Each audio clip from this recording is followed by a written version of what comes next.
Welcome to Switch It Up. Okay, we're gonna do something a little different today, peeps.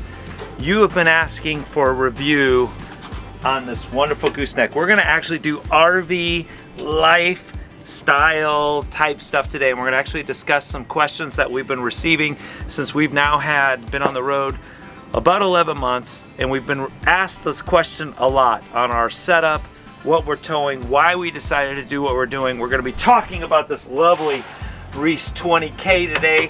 I'm excited about it because I wouldn't say I'm the expert, but I think after driving now 33,000 miles with this lovely thing, we might have an opinion or two. So let's roll the intro. We're gonna talk to Sheila, get her thoughts on a woman's perspective. We're gonna take a look at this wonderful thing and answer some of those questions. And we're gonna show you some deals on Shrek and see how it all integrates together for us towing. Whew. That's a lot, especially since you usually see us out doing adventures. We're actually talking about our RV life today. So let's get to it, roll the intro, and bam! A man and a woman left their home to switch things up and go on the road. They didn't know where they would go, but it's gotta be better than staying home. They switched it up. They switched it up.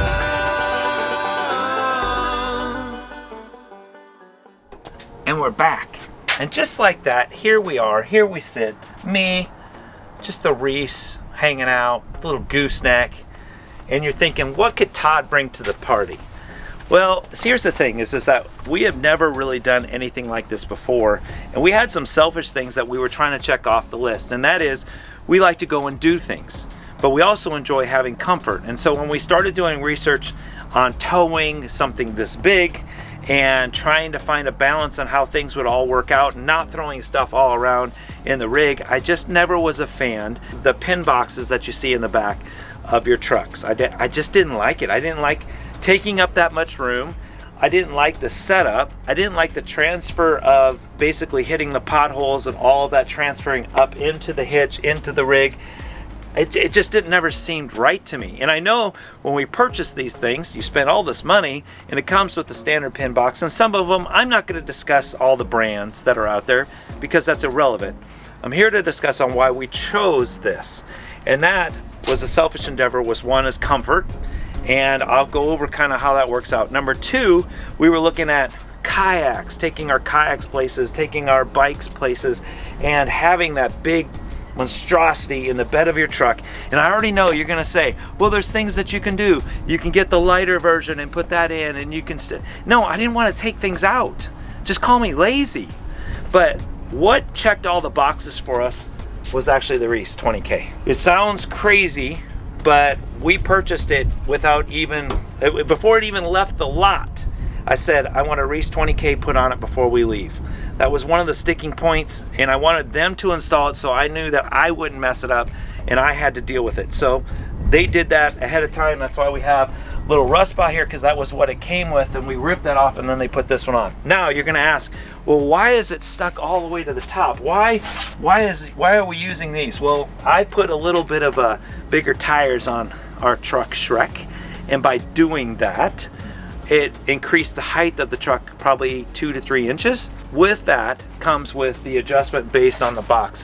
What we have here is that you want everything to sit completely level. And unfortunately, even with our truck, the rig sits probably a good inch and a half higher than it should, because we're still just a little bit tall. So we're at the top settings that we can use here, but it's working out fabulous. We monitor all the tire pressures, we make sure everything's good. I'm not getting any adjustments on tires or anything like that, so that's fine. On this Reese hitch, there's a few things that are happening. In here, there's an airbag, and I'm sure that if you started researching this, or you're gonna research this further, you'll find that there's an airbag. There's actually a window here. This window indicates when you actually set it onto the bed of your truck, indicates that there's a line that goes across to make sure it's aired up appropriately. Then there's 2 shocks that are on the back side of this, so that this is going to help with all that chucking and all the porpoising that you get when you're going down the road and going over bridges.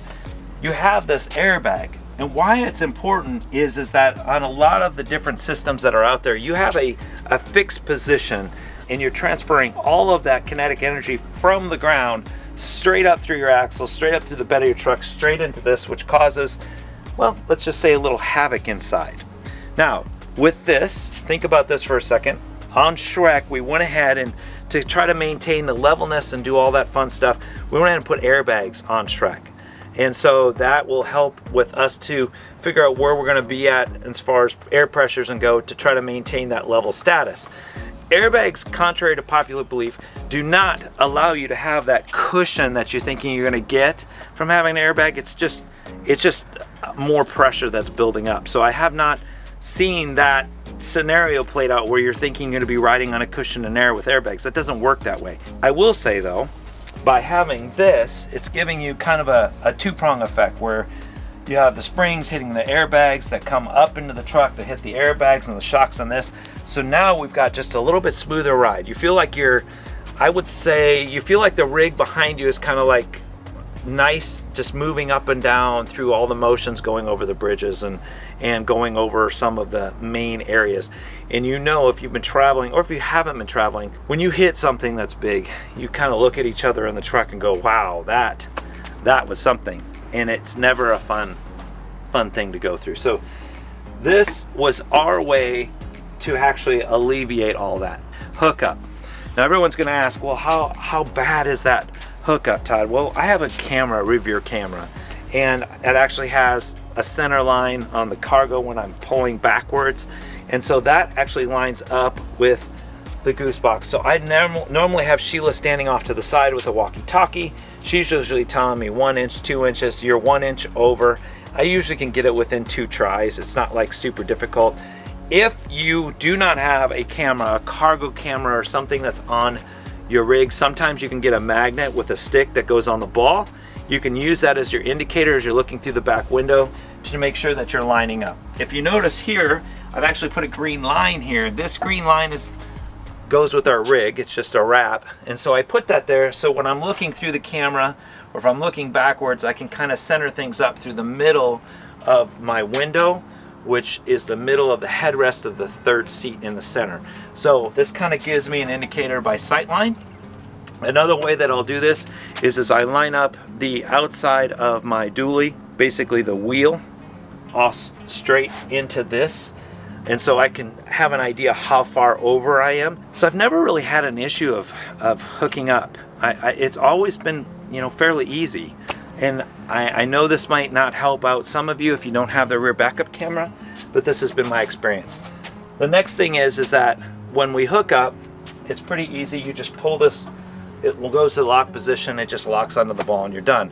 Unless on my first night, within 3 hours when we left, I actually forgot to pull this.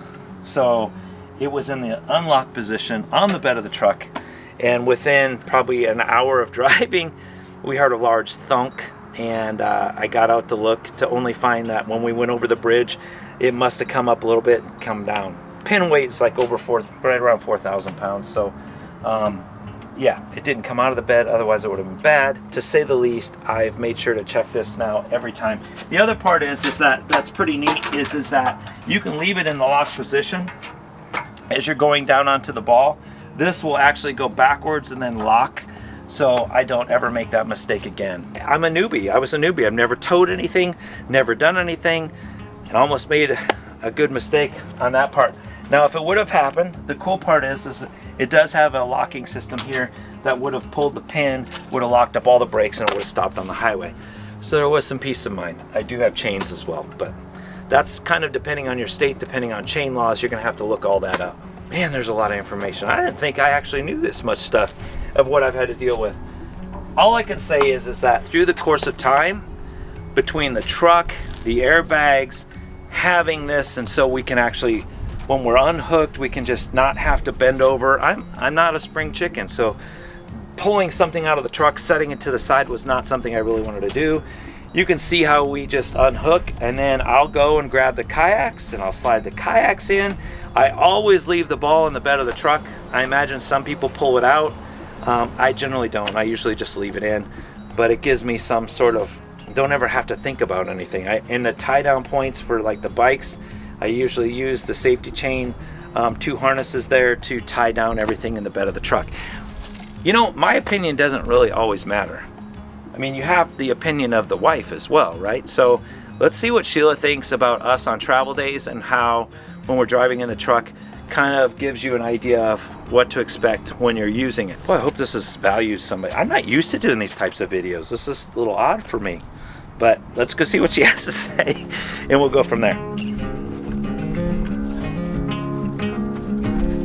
Are you ready?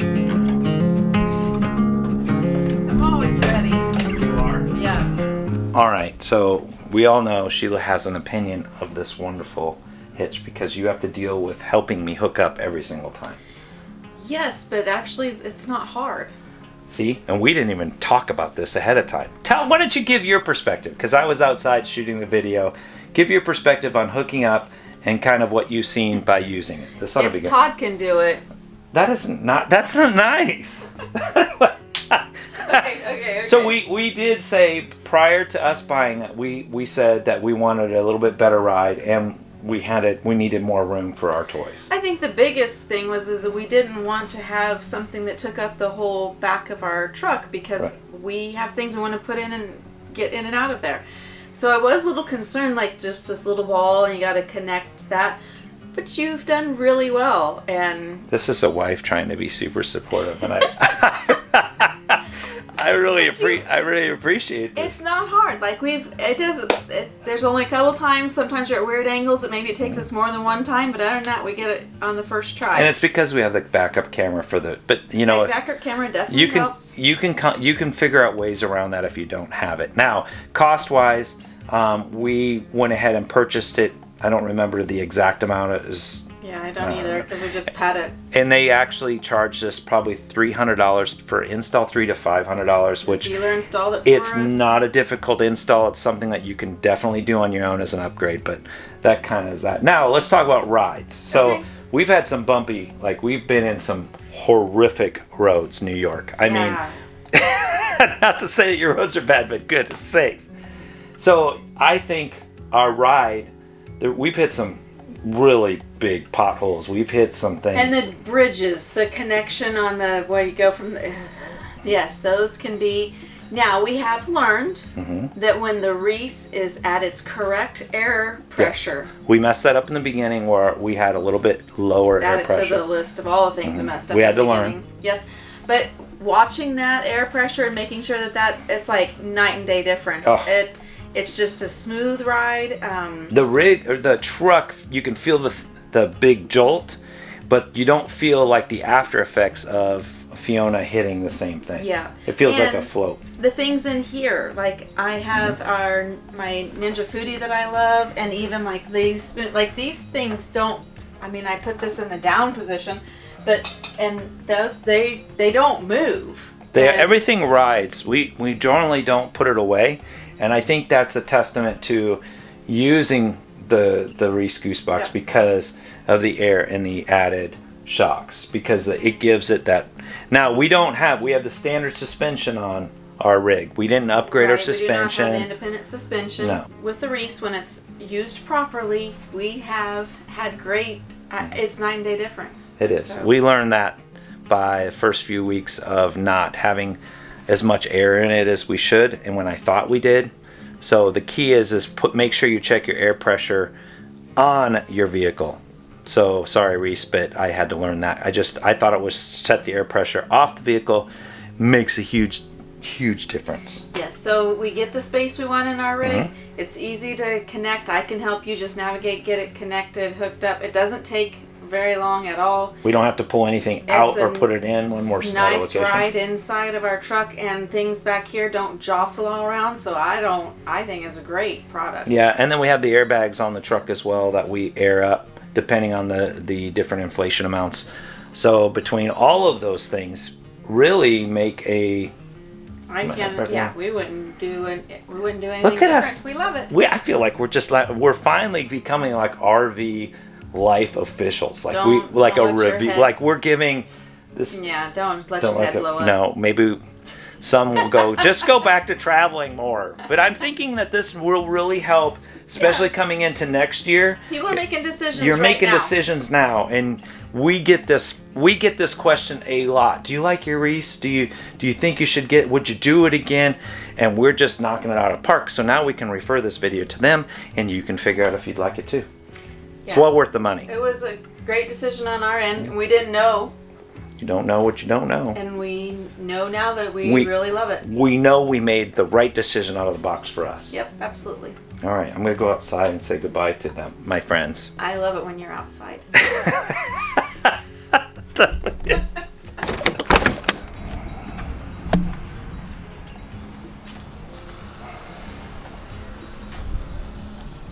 All right, I'm going to put you here. So, final thoughts. If you're getting ready to start out, or if you've had a rig for however long and you're looking to make a change, I don't think I can say enough good things. Now, I know that there are other hitches out there, and some of you are going to leave comments in the description or down below, which we ask you to like, comment, subscribe, do all the things. Leave those comments down below on your thoughts if you have the Reese, but you're also going to probably leave comments saying, well, I have this, or I have that, I have this. I need to leave you with this final thought.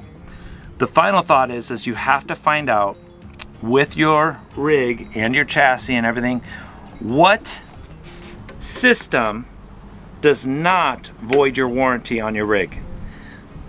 You really need to research that. And I say that because there are cautions that come into play. I know for a fact that this system does not void any warranties at all, and that was important to us. And I can't say that there might not be other systems that might work just as well or have some of those similar things, but I do know for a fact that tried and true, they're coming out with other systems as well coming up in the future.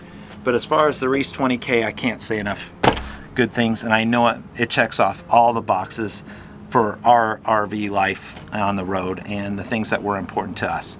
So hopefully this video helps out someone, and we've knocked this question out of the park once and for all. But thank you so much for tuning in. Thank you, Reese. You didn't even know at the time. We didn't reach out to you because we just didn't have a YouTube channel. We made our decisions based on what we were doing research. So big shout to you, Reese, for making a product that we can find and use and be happy with. So with all that being said, until next time, you don't know what adventure we're going on to next. You don't know what the next video is, but always tune in because the next video is right around the corner in a couple days. And I think the best thing to really end this on is we're out.